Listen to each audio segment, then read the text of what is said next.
can to find out the resources that are available. And we're so glad you're here, Eric. And so come share with us about Slavic Gospel Association. It's good to see you. Is this... Oh, how about that? I love technology. Now, I don't know what I should feel about having all the empty pews here in front of me. Yeah, I'll walk around a little bit.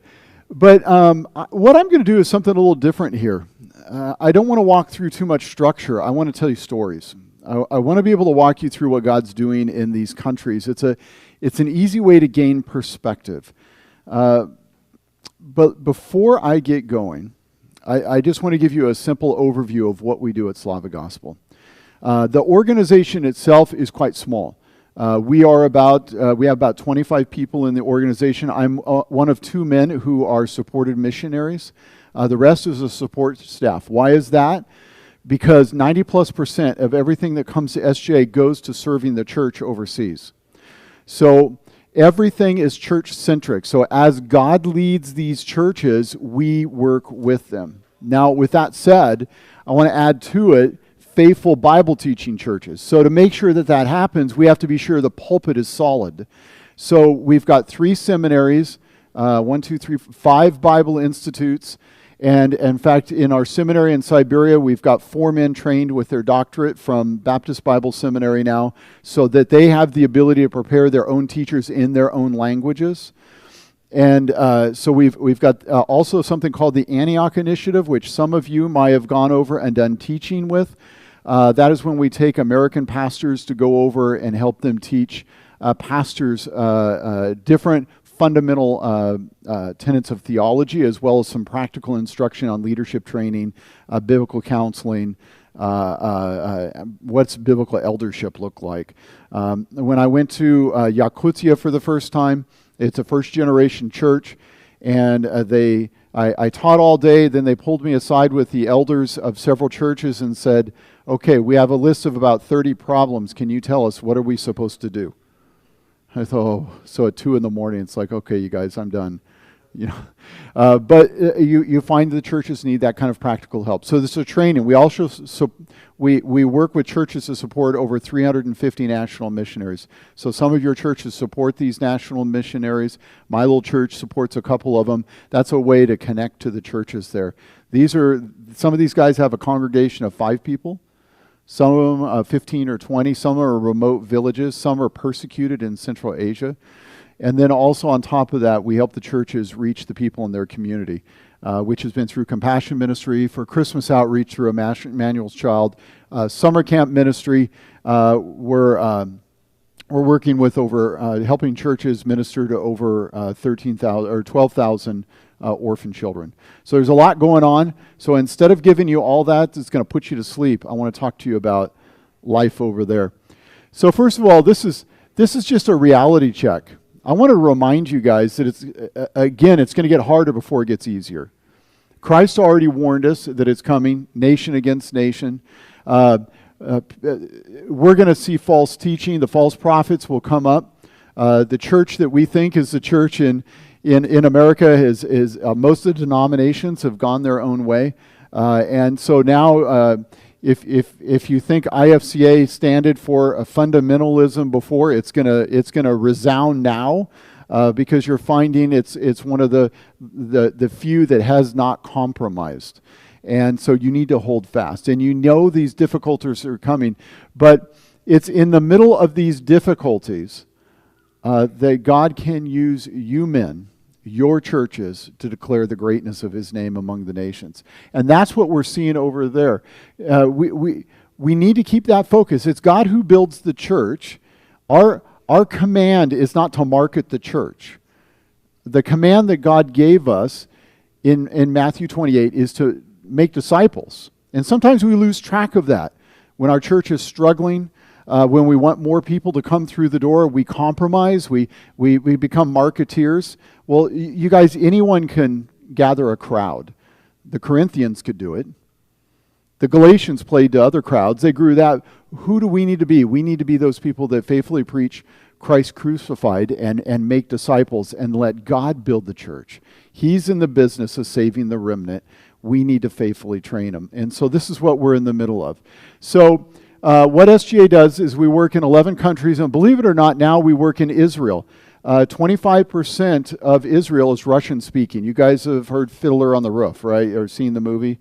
That was a Soviet pogrom that was getting rid of the families and sending them out. A lot of them immigrated to Israel. So now we're at Israel College of the Bible doing Bible training. We're trying to work with the churches there. They're scattered theologically. We're trying to form them together in an association that actually looks like IFCA. And we're helping them with outreach and different ministries right now. And so I'll go through that. But it's the additional 10 countries of the former Soviet Union, predominantly Russia. Russia's 11 time zones, believe it or not, and it's a landmass 3 times the size of the United States. 80% of the population is divided on the western third, divided by the Ural Mountains. In the middle of it is Siberia, and then there's the far east in the upper where the Bering Strait there where Sarah Palin can see Russia. It's right over there. And so in that area, when you're out in the Far East Russia, it's the size of the continental U.S. with only 5% of our population. So you can imagine how desolate it is. So COVID-19 hits. We get our restrictions. We get all the problems. We get health issues. We get economic fallout. We got all kinds of problems. What we saw overseas is that was just the beginning of their ministry. Let me see if I got it. We helped them, we served the church. The church was able to provide, that number's wrong, it's actually 3.2, almost 3.3 million now, meals that they provided. This included reaching out to people in the war zones, reaching out to people that were in Muslim territories where they would never ever grace the door of a church, ever. And so the church came to them in their point of need, and the gospel went out. These guys are heading out with loaves of bread in the war zone. This is in the eastern part of Ukraine. In the eastern part of Ukraine, they've been fighting since 2014. The infrastructure is gone. You'll have villages that used to have 8,000 people, now have 35. And so they're going in there. Churches actually that emptied out that are now full. Because they preached the gospel in the middle of hardship, so now the churches are flourishing. They didn't run away, they ran straight into the fight. And so now the gospel's going forth. This is, for those, I made that reference to Yakutia. That's the area that I go when I'm teaching up there, and it's 60 below zero. This is a family, Natasha, and they were a poor family with a drunken husband and a drunken brother that lived there. She was abused constantly. This summer, they came out with bags of groceries and the gospel, and she came to faith, her husband came to faith, domestic violence stopped, alcoholism stopped, the family is totally restored. So in the worst of times, it became a platform for God's grace. And so that's why we see this. This is a family in Azerbaijan, and the size of their house is literally 8 foot by 8 foot brick. That's it. That's their house. And so we have ministers in Azerbaijan. These are Muslim families that are hearing the gospel. This gentleman in the middle had diabetes and had lost his left leg. He's sitting there. That leg's not behind his wife there. Actually, his wife is on the left, the pastor's wife. But he had been distant from the gospel, and his wife is smiling there because she had been praying for him for 30 years. He came to faith in the middle of this hard time, and then he actually died 3 days later. So he's no longer alive. But so God ordained that in the middle of this pandemic, she could not provide for her husband. The church came in, the gospel came in, and in God's timing, he was saved before he went to heaven. This pastor, this is a cool one. His name with the crutches, this is Vyacheslav. He was out ministering to all kinds of people, and he realized he had a sore on his thigh. I'm reaching for my left, but I think it was the right. It was on his thigh, so he went to the doctor to find out what was going on, and he's diabetic, so it was gangrene. And so the gangrene actually had gotten into his bones down to his feet, And so they took him to the hospital because he's going to have part of his foot removed. Now, how would you guys feel in that case? Bummed out? Well, he's on the operating table. The doctor and the nurses are getting ready to go. They feel they could do it with local anesthetic.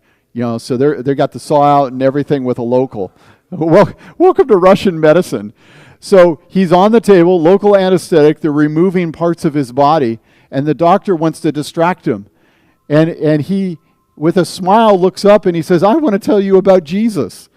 And so for the next hour during the surgery, he's proclaiming the gospel to the whole medical staff. So the doctor's hearing everything. And in the middle of the hardest times, he says, "God gave me gangrene so that I could take the gospel to the doctor." Because he says these medical guys would never hear the gospel any other way. So he says, if losing my right foot is the only way I can get the gospel to this doctor, Lord, take my right foot. And he's sitting there because these are other guys that were in the hospital, and he's handing out Bibles and he's ministering to these guys. And he sent me this long report of how excited he was that he got gangrene because he was able to minister to the people in the hospital.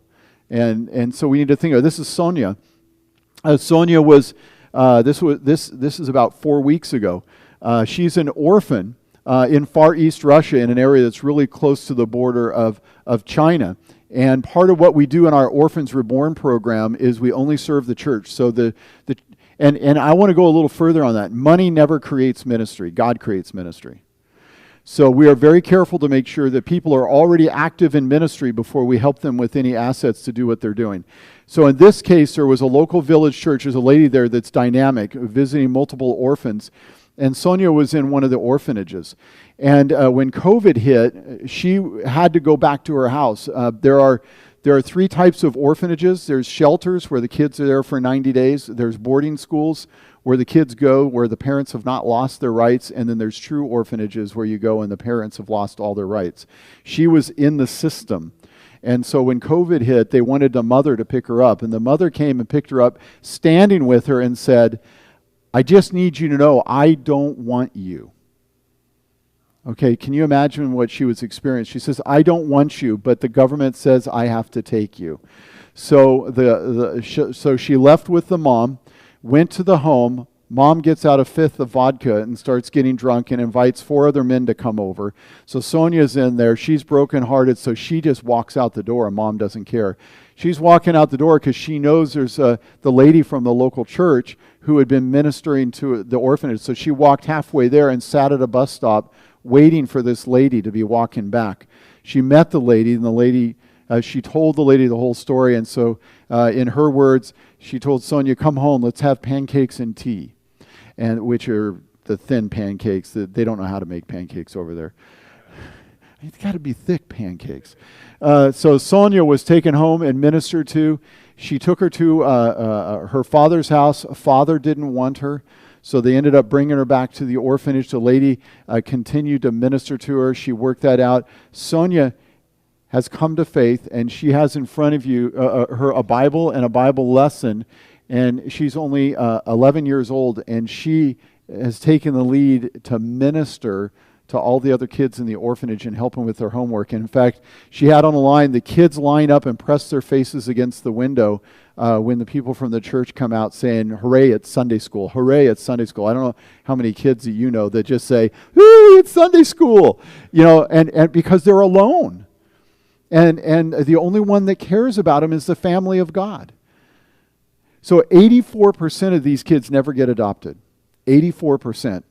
So 84% of them, when they graduate from the orphanage, have no one to turn to, which more than 90% of them go to crime. The girls go to prostitution or human trafficking, and the guys get in the drug business. And so the churches are reaching these kids, and they're reaching them with the gospel. That's what the Orphans Reborn program is what we do. We help churches reach kids. But in this case, you can only do that when God raises up people with a burden for them. And so we wait until we hear the church has that burden, and then we put gas in the tank and help the people be more fruitful. Because if they're only going out 5-6 times a year, these kids don't understand a trusted relationship. So we help them go out every week. And so you've got these teams that are going out when it's 60 below zero, and if their car breaks down, they die. And they're going out to the orphanage because they know the kids have known only loss. And so they want to make sure every single week they're going out to the orphanage. So we're ministering to about almost 9,000 kids in orphanages, 160 orphanages, and then another 3,000 that are homeless kids living on the street, impoverished homes, beaten down homes, trying to do that. So it's a little more than 12,000 kids that the churches are ministering to. So that's part of what we do. And so she is out there. In fact, I hope to meet her because it's one of the regions I go to. And I wanted you just to be aware of these kids. So this is, I wanted you to be aware under COVID, in the time in which most people have been suffering, the church actually grew in Russia. People were coming to faith. People were being saved. And so again, in what to the world is the hardest of times, in God's commodity, these were platforms for the declaration of His grace. I've got so many pictures of Muslim families that have heard the gospel for the very first time because Christians were the only ones that would bring them food in the middle of their suffering. The other thing is, up in Far East Russia, they're predominantly pagan. There's scores of people groups up there that have never heard the gospel, hundreds and hundreds of villages that still remain unreached. But God has raised up people in those villages who are able to reach out to these guys. So especially in Far East Russia, 6.5 million people across 9 republics in an area the size of the United States, only 3,500 believers. 3,500 believers among 6.5 million people. So it's vastly unreached. Vastly unreached. In this, you remember Isaiah 44, where the guy takes a log and half of it he uses it to heat himself. The other one he carves an idol. There he is, and so there's the guy. No arms, no eyes, no ears. And he's a wood god. In fact, when I travel around Far East Russia, you can go into outdoor vendors, and they will sell you little stone idols and ask you to put some milk or vodka on the top of the heads of the idols so that you will have safe passage. So they still are heavily involved in idol worship. And that crown is from a Nenai village, and the necromancer or the shaman in the town will put the crown on and channel up the demonic and the dead. So think of all the things you read in scriptural times. They call up the demonic to bless the village. And in fact, that house where I was invited over for fish, and I was so sick after I had that fish. It looked like it was prehistoric. They said it was smoked, but I don't know what it was. But 3 minutes after showing up at the house, the shaman, and it's a matriarchal society, the lady was at the door knocking. She says, "I'm the shaman, but I'm also the sheriff. What are you doing in our village? You need to go." And they said, "No, you're a guest." And I ended up staying, but they knew I was a Christian, and they don't want Christians in these villages. And so part of what we're doing is supporting the churches that are taking the gospel out to these people. In case you wanted to know, that's what it looked like when it was 58 below. So in all of the regions that we're talking about in Yakutia, you've got churches there where it's 58 below zero. The moisture comes out of the air because it won't stay saturated anymore. So you hit 40 below and it turns into a soup, and they call it ice fog. And when you're breathing out, normally you see the fog from your breath. At that temperature, there's no fog from your breath because everything is coming out of solution. So everything is kind of strange and soupy and dark. In fact, this winter's one of their coldest winters. They had 2 months where they never saw the sun because it was soupy like this for 2 months, where it was 50 degrees below zero, the high and the low, and stayed cold. But in the middle of that, there's churches. And this one in Cyrillic says, "God is love." And Andre is the pastor there. And he's got this small church. That's his whole congregation. And we went there, and they worshiped for 5 hours. Now, how many in your congregation would put up with you preaching 4 messages? Let's find out. Yeah, great. I'm not sure mine would. But in this case, it was almost 60 below, and everyone said, "Let's stay warm.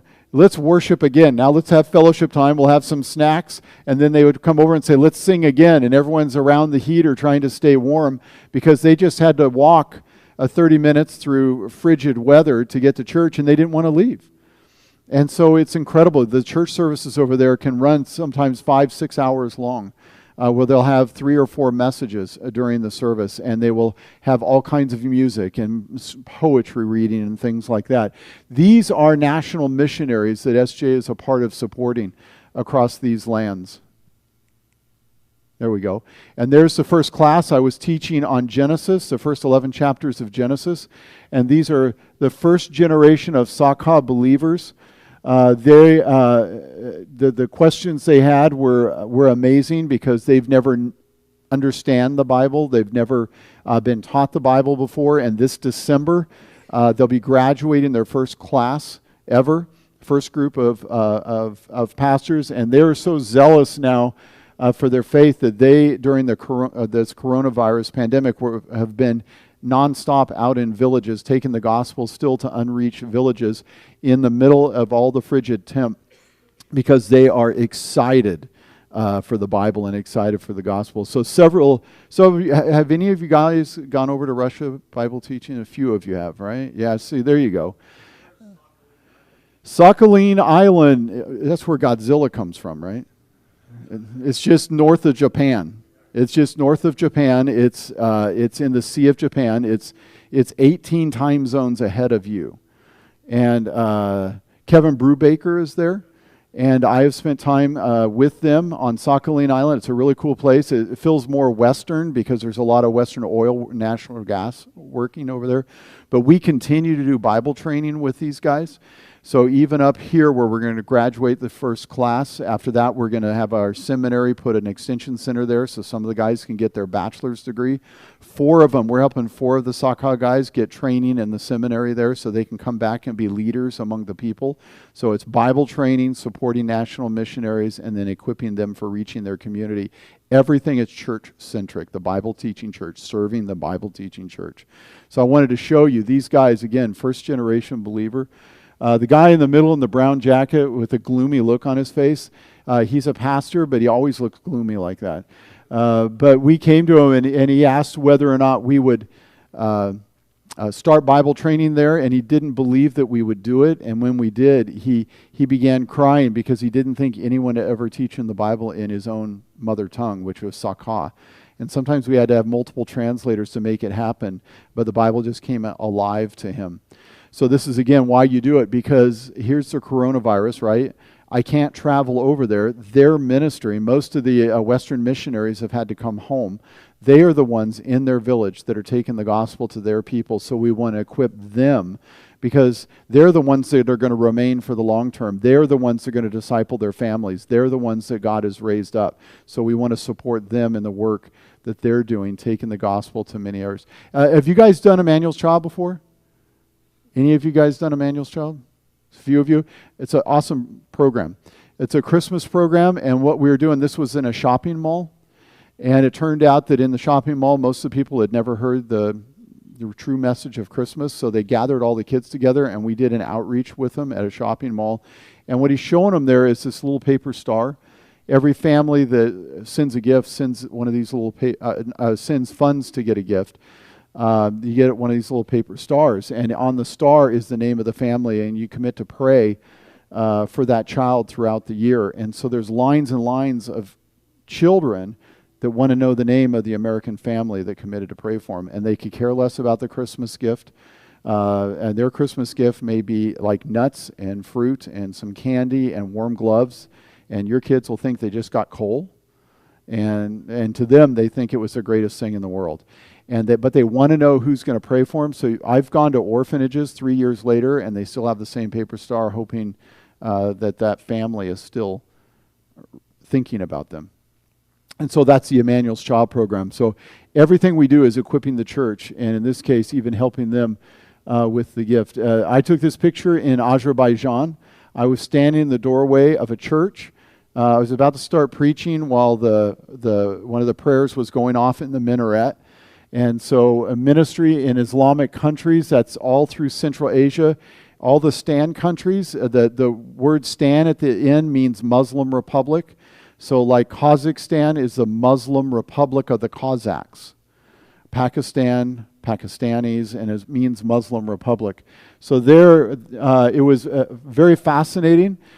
Stalin wanted to wipe out all Christianity in the 30s, so he rousted up all the believers he could find and shoved them into the Muslim lands, thinking that he would extinguish Christians and the Muslims would wipe them out. So what do you think happened? They planted churches. And so now there's churches all over Central Asia, Bible-teaching churches, and Joseph Stalin was a sending institution. So it's kind of like stomping on a flame. Every time you try to stomp on Christianity, it just spreads. And so that's exactly, God's not going to slow down in doing what he's doing. So now there's these churches in Central Asia, because a lot of them were Mennonite believers that goes all the way back to Prussia and Kaiser Wilhelm and Catherine II recruiting them to come over and work the Ukraine. Now I'm getting into too much history, sorry about that. But they got all pushed down into Central Asia. So you go into churches, and on the back of the church they'll say, "We preach Christ crucified," and they'll have it in English and Russian and German, and then in their ethnic tongues. So that people will understand in all languages we do the same thing no matter what country you're from. I was walking down this street. This is about 17 kilometers off the northern border of Afghanistan. And so I'm walking down the street, and you're an American, and you put your cell phone away because everyone's shutting their windows when you come, because they don't know what's going to happen. We came around the corner, and these ladies were waiting, and Camille Abdullayev is in the back. They're all Muslims that came to faith. In fact, the lady in the middle, she's the daughter of the mullah of the village. And they all came to faith and were part of church, and they knew I was coming to visit. And so we went inside these old rusted doors. And see that gold kettle there? Do you remember how everyone talks about the smallest in the house would be, or the least of the slaves or the child would come and wash the feet and the hands before the meal? And so we see that illustration in Middle Eastern, that it still applies here. The youngest in the house, the child, will come, and they'll have a large towel draped over their shoulder, and they will come, and you come up, and they will pour that warming water. They're always keeping the water warm for whoever the visitor is, and they pour it over your hand, and the child will lean in so that you can dry your hands on their clothes, on their towel. And the littlest is always there, and they welcome you in, and you see the trellis of grapes over the top. It's about 110 outside, and they're in this beater house, and you go inside, and they're worshiping. What they do for worship is they'll be in there for several hours. They put food. They always worship on their knees. There are no pews or seats. They gather around, and they will spend time singing together and hearing the word preached. And the gentleman, Ikram, who's in the very back, used to sing in a minaret, and he was a jihadist, and his dream was to kill an American. So the first time I met him, that's the first thing that he said to me when I was there. He says, "I've always dreamed of killing an American." I said, "I'm not going to go easy, man." And you know what? He sang in Tajik, I sang in English, and we sang together, "How Great Thou Art." He said, "I wanted to kill an American, but now I've come to faith, and together we will sing How Great Thou Art." And it just, all the people around him are Muslims who came to faith. And then when we were done with worship for 2 hours, the other half of the people had been waiting outside because there wasn't enough room.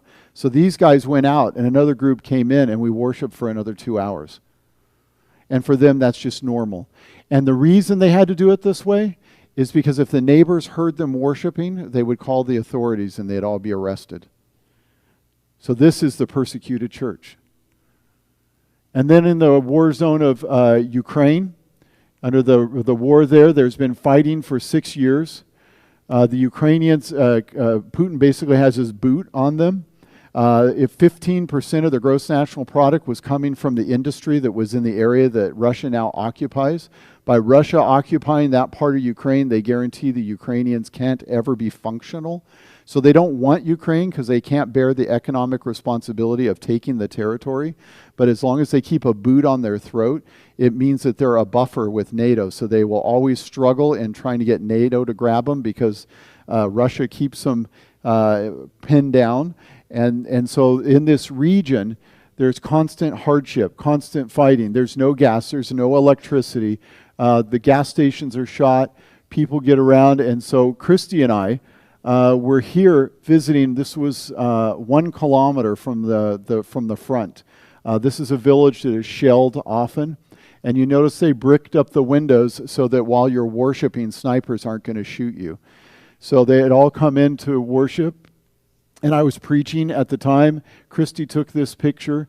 You can see mostly ladies. A lot of them are single women who are taking care of children because the men are drunks or they've taken off. And so they're trying to survive. They have nowhere to go. And so the church is there, and they formed the church there. And they're trying to survive in the middle of what is really a difficult set of circumstances. So the churches are actually flourishing. These are the churches. We couldn't get there. We Americans couldn't get there. But the locals are able to minister to them, and the churches are flourishing. In fact, what were you doing when you were 23 years old? Well, some of you guys were already pastoring, so that's different. I know what I was doing when I was 23, and I was partying with my friends. I wasn't in church. I was having a good time. I was thinking of being on the space program. I was married to my wife. I was 2 years married. I was as pagan as it got. I would show up at church every 6 or 7 weeks and feel like I just had my spiritual inoculation. And I was living a godless life. At age 23, one of the young guys whose father had been captured in the middle of fighting heard that a church didn't have a pastor, so he and his buddies dropped out of college so they could go teach the Bible at the church because they know they needed someone to stand in the pulpit. I wouldn't have even thought that when I was 23. Instead, they are running the youth group. They are doing the ministry, and for 2 years that went on. When the shelling would hit, he and his buddies would get out with a barrel full of chicken noodle soup, and they would go from village to village because the older people were hiding in the shelters, and they would bring them soup, and they would bring them the gospel village to village. And they lived in the war zone, and they weren't bothered because the Russian artillery was having fun lobbing shells through the apartment buildings. They would try to see if they could put shells through those windows without blowing up the side of the building, so the inside would get blown out. In fact, what I was amazed is the guy I was with was compassionate for the dogs too. He wouldn't eat his lunch because he knew the dogs were cold and hungry. So he sat down in the snow and fed the dogs as well as the people that were inside. So we pulled up to bring some aid to the families there. And while we're standing out in the snow, they stopped me and they said, our government doesn't help us. The local leaders don't help us, but the church helps us. So we want to hear you tell us what you believe and while you're here. So they asked me to preach for 20 minutes. It's about 15 below there. And they wanted me to stand out there and preach, which I did, about the gospel before they got the food because they said God must be at work.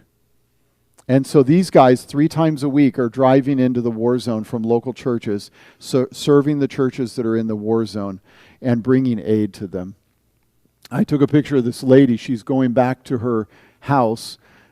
She had 2 pieces of coal in a coal furnace, no running water, no gas, no electricity, and she had come out for a bag of food. Everyone had abandoned her, but the church was making a difference. And you're hearing me emphasize over and over, the church is making the difference, the church is making the difference. The reason I'm saying that is it's the local body of believers that God has raised up to reach people in their point of need, and it's there they hear about the gospel. So this is an example in the war zone where everyone fled, hundreds of thousands of refugees, and the end result was new believers in churches coming to faith, and now the churches are overflowing with people because the gospel never stopped going out. And these are some of the kids in the orphanage from the fighting. And I always laugh about the little girl. She's holding onto her Bible. And she was, I thought it was cute. I was just trying to take her picture. And she thought I was trying to take her Bible from her. And so, although it looks like an adoring picture, she was afraid that I was coming to take her Bible. And so she was holding on to that. And all these kids are like my grandkids. And they're all orphan children. The parents have just left them behind. And again, it's the local church that's ministering to these kids, even in the war zone. This kid, Roma, is holding a little star that has actually my name on it and Christy's name on it. I wanted to find the one kid that most needed to be blessed. And Roma was 2 years old. His mother and father didn't want him, gave him to Grandma. Grandma never potty trained him, never spoke to him, never held him, never loved him. He was just in a crib, and so finally the grandma gave him up at this age. He didn't know how to, he wasn't potty trained or anything, couldn't communicate. They actually did surgery on his brain because the lack of interaction, I guess the circuits don't form right in the brain. And so they actually had to try to reform brain surgery just so he could function, so he could walk and do things because he had been so neglected. It turned out his sisters were at the orphanage as well. And so again, it's the local churches that are going out and doing the work of ministry. And then this summer, fighting broke out between Azerbaijan and Armenia. Are you guys aware of that? That happened for 6 weeks, and they were brutally wiping each other out. In fact, Turkey brought in 16,000 freedom fighters from Syria, flew them to Armenia, and they were running through the streets, killing Armenian soldiers and cutting off their heads and dragging them through the streets. So we serve churches in Azerbaijan and in Armenia and in this war zone. And so we were doing our best while they were shelling each other to bring in humanitarian aid. And it was a different experience. We're helping churches on the Muslim side and helping churches on the Christian side in Armenia. But we had to figure out how to help both sides when both sides didn't like each other. And so for the sake of the gospel, we were doing whatever it took to balance both sides for the gospel. And these are Armenian families that have been displaced out of the fighting that the churches are ministering to. And then finally, you guys still awake? And then finally, yeah, thanks. Finally, it's the gospel going out. Have you guys been to Jerusalem before? One of the most heartbreaking things that I saw was coming to where they claim this is where Christ was crucified. To see people taking selfies. And I saw Buddhist monks with selfie sticks taking their picture in front of where Christ was crucified, completely distant from God, completely distant from the gospel, having no desire in the gospel. In fact, right outside this place was in a bazaar. It should remind you of Ananias's bazaar, where Christ took the cords to chase them out of the marketplace. You go right outside where they say Christ was crucified, and you find a Muslim store selling Christian trinkets to make a little bit of money off the local believers. Nothing's changed after all these years. And so you go to Jerusalem, the Jews are still at the Western Wall, they're reading rabbinic teaching, very few of them ever crack open Scripture, and in the middle of it there are actually Russian churches. You're not allowed to display that you're a church, you can't advertise, you can't do anything public, even though they say it's freedom of religion. They will not allow you to proselytize in public, nor advertise or tell anyone that you're there. So you're actually in all these hidden locations, and that's actually Christy there in the middle sitting there, and that gentleman's from Uzbekistan. He's a Jew from Uzbekistan who's actually dying. That's why there's Band-Aids on his arm. He's in the middle of receiving dialysis because his kidneys don't work, and he only cares about preaching. And so you see these people all over and this is a homeless ministry. And this is actually the entrance to another of the church. Inside there is another Russian church where the gospel is going out. 25% of Israel is Russian speaking. It looks a little bit like a church in Russia, and they're all Russian speaking Jews. And so the reason I wanted to show you all these pictures is that God has, by His plan, raised up Bible teaching churches in the lands of Russia. They have endured under the years of communism. They're the church that's continuing to declare the gospel. So what we do at SGA is we get behind the church that God has raised up. We equip them with sound Bible teaching. We support missionaries that are trying to plant churches, and then we give them the resources to do that. So everything we do at SGA, a majority of anything your church is involved in, is all working to serve another church.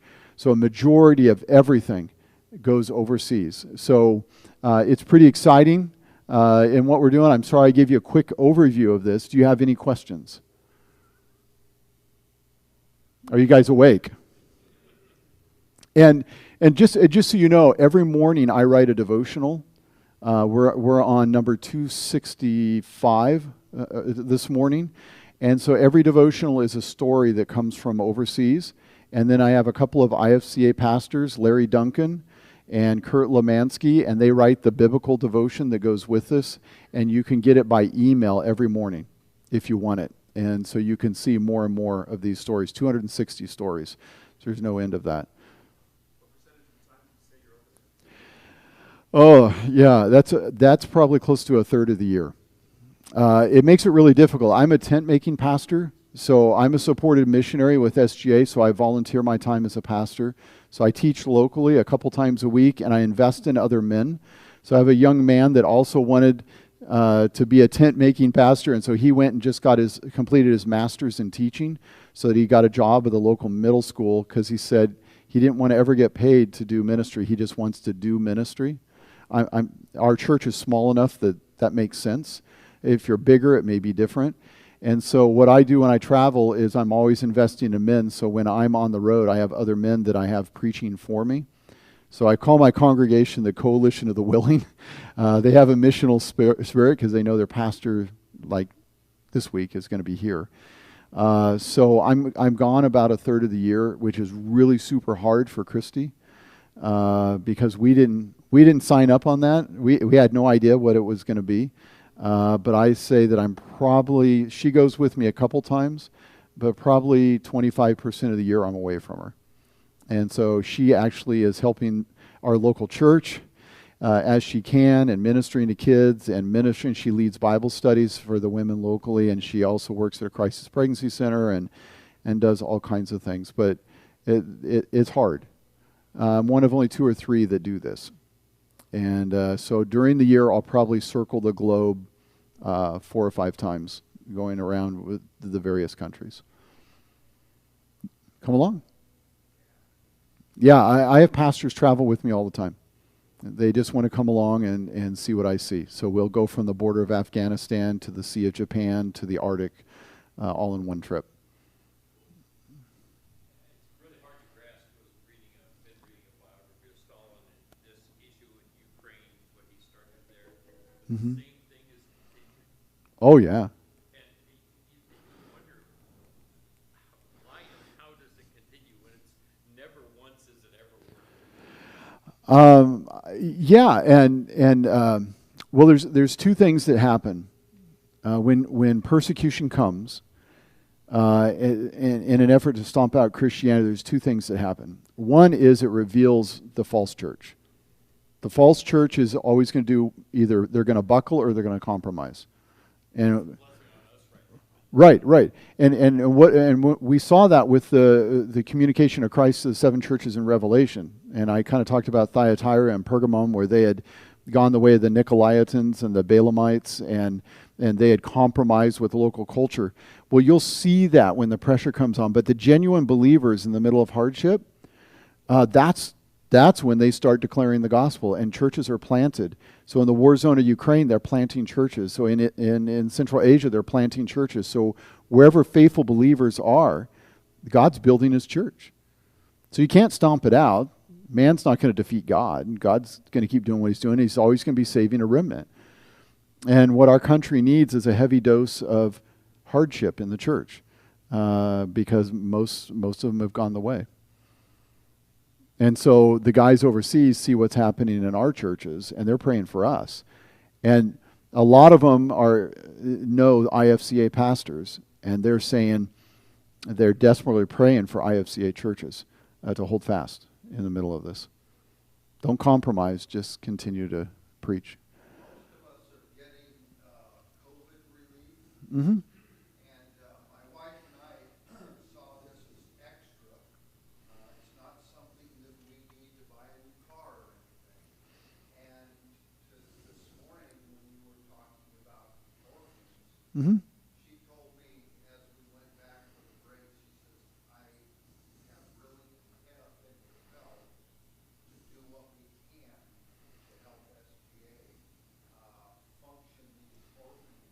Is there some way that we Yep. can do that? Yeah. Absolutely. That's the Orphans Reborn program. Actually, that's why I left my aerospace career initially, was to help SGA work with the children. I can't tell you how many stories I get every single day of children that are suffering. It's just, it sometimes is a heavy load.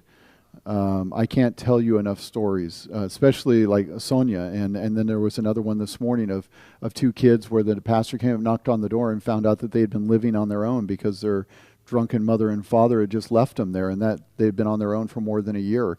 And so the kids, they were so embarrassed. The girl was hiding behind the stove, this adobe stove, and wouldn't come out. The teachers knew this and didn't want to turn them into authorities because they figured they'd be far worse in the orphanage because they were taking care of each other, but they were alone.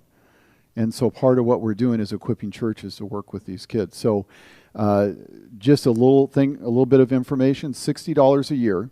$60 a year provides everything the church needs to visit, disciple, and care for a kid for an entire year, including 10 of that goes to get them a little Christmas gift. Most of those kids never get a Christmas gift. And so that means these groups are going out when it's 50 below zero, and they're still going out and ministering. And they're all local churches. And I make sure that the ministries, I oversee this ministry, and we always make sure that the ministry is thriving before we get involved and help them out. We never use money to create ministry. But I can tell you that's what our church does. We give a lot to the kids, and we do the Christmas outreach. And a majority of that always goes to discipling these kids. But it's Orphans Reborn. You can go to our website and you can see it there. But it's heavy on my dad was an orphan. I still don't know my dad's side of the family, and I lost him 2 years ago, and he never really moved on from being an orphan. So, getting behind Orphans Reborn is great, and then for those of you, getting behind a missionary church planner is a great way to get involved. Our church supports a couple of them right now, and it's fun because I'm getting the reports back, and I can send messages over to them. Of course, I can visit them, so it makes it a little bit easier. But that's been a lot of IFCA churches get involved in monthly supporting missionary pastors, some in the war zone, some in among the pagan peoples in the Far East, some down in the Muslim areas. It's kind of whatever's on your heart. But the whole picture is your church, your people serving churches serving churches. And SJ was actually created in 1934 as a church. It's not even a parachurch organization. It's actually a church. And we got an old certificate from the 30s of that. And so that's what it's all about. We're just churches serving churches. Thank you. Good question. Any other question? You guys still functioning? Kind of. I don't know what the timing's like. We're doing good. Okay. Any other questions? We would never make it 4 or 5 hours. Have you ever had situations where the government's sending people in, infiltrating those men that are being trained? How do you deal with that? How do you discern that? How does that I see it more predominantly in Central Asia. They always say when a new visitor comes, the first thing you assume is he's with the government. So they minister to him, they visit with them, and they can tell. And they say in Central Asia, you can tell right away that they're just gathering information. They have no desire to worship, and you can kind of sort it out. There was one story that came from Turkmenistan where one of the guys had come into a church it was in the middle area, and they have all the Russian apartment buildings. They call them they're kind of like little hostels, and it's based on the size of your family. And in the middle, they had a church, and they loved building the church there because it meant all these people were aware the church was there. But KGB got in the middle of it, and they were hearing about people preaching Christ as King and God's sovereignty, and so they decided they wanted to empty out the church.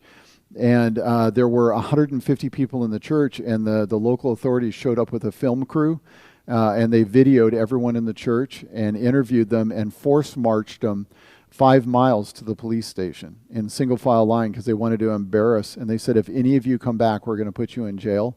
And out of no, it was more than that. It was 200 people. And out of the 200, 75 people showed up the next day for worship.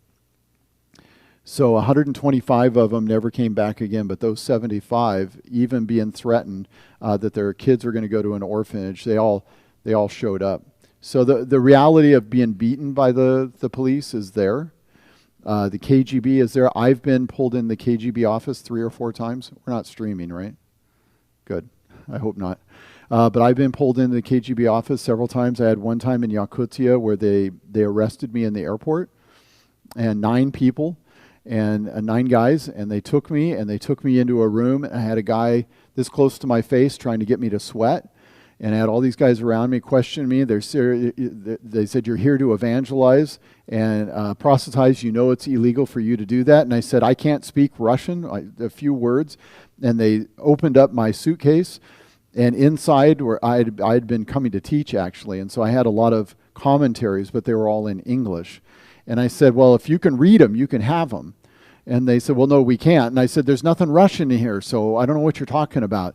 And so they held me for about 45 minutes, and I was calm because I'm just kind of like they're hassling me. If they send me home, they send me home. They zipped everything up and said, go away. And I got back to my room, and I unzipped the outer layer, and about 200 gospel tracts in Russian come pouring out of my suitcase. And all of a sudden I remembered that my wife, my dear wife, said, hey, there were all these tracts they need to get rid of, and she had stuffed them into the suitcase. That was the only pouch they didn't open. And so God's grace. So it is always God's grace. It is always Him leading us. And so I went to Belarus recently, a year ago, and they finally let me in. And I said, hey, it's against the law for me to preach in your church. And he put an arm around me. He says, look, that's between the government and God, but as for you, today you will preach. And they said, if you get arrested, you get arrested. If you get thrown out of the country, you get out of the but it's Sunday and you're going to preach. And so they have a different mindset. They know the KGB's there. They know things are going on, but they don't care. Life is short. They understand that life is short. And most all of them have fathers or grandfathers that were taken outside and shot in the head for their faith. In fact, what they used to have is they made sure that the pastor could preach, that elders in the church could preach, and then they would train teenagers to preach, because they never knew when the KGB would come in and shoot the pastor and shoot the other leaders, and someone would have to preach. So they were always equipping, because they didn't know who the next man up was. And in fact, there was one church in Belarus where they had 200 women and no men. And and as the story has it, they had a peg on the back where the pastor would hang his hat when he finally came. And they continued to care for one another until the Soviet Union broke, and then a young man came, which was, he got chased off within 6 months. They had to find someone that was older to handle it. The 200 women worshiping and having authority in the church, and a poor 20-year-old coming to be a pastor at church, they ate him alive. But they sent an older guy over and got the church squared away. So yeah, it's just part of life. So what's going to happen in the U.S.? The same thing. It's going to get harder and harder to preach, and that's okay. God saw that coming. That's what the government's going to do in setting its laws. They can set the laws. What do? You preach the word. Questions? Well, Timothy, that's all I've got. But you guys can ask me many questions. If you want to get involved with SGA, it's really easy. I would emphasize getting involved through supporting a national missionary. I would emphasize taking a trip over and get involved in teaching. We take pastors over to teaching all the time. And then personally, my wife and I are involved in supporting a heavy amount of ministry to orphan children. Let's do this. We have a few more minutes. We have the Brubakers that we know well. They're there in Sakhalin Island. Why don't we, just as a group here, have a few of us pray, maybe even one of the ministries that you heard about with Slavic Gospel Association. You say, I want to pray for that ministry. I want to pray for, if you can remember some of the names, we definitely need to pray for Eric and Christy and the ministry that God's given to them. And so would a handful of us be willing to do that? Okay? And then maybe, Dennis, would you just close us after a few minutes? And maybe just as the Lord has laid on your heart, something you've heard. And we don't know the names of a lot of these people, but there's children, there's wives, and there's men, there's people that are going through things and enduring and suffering things that, again, most of us will never be put through. The thing that's always shocking to me is, all these things that we've gone through in America. I've told my people, the people of Faith Bible Church, over and over again, America's where you want to go through COVID. America's where you want to go through this whole thing. You don't want to be in Russia. You don't want to be in South America. You don't want to be, and yet with all the comforts and protections and everything we have, some of us, we kind of shelter in place too. And it's an amazing thing where we have the opportunity. So maybe even a few of us, we need to pray for boldness and courage in these days too, as we see these brethren in Russia. So who would like to pray? Lead out ahead of us. Yes, Rob? Okay. You go ahead and pray, and a couple more pray, and then Dennis, you close us, okay?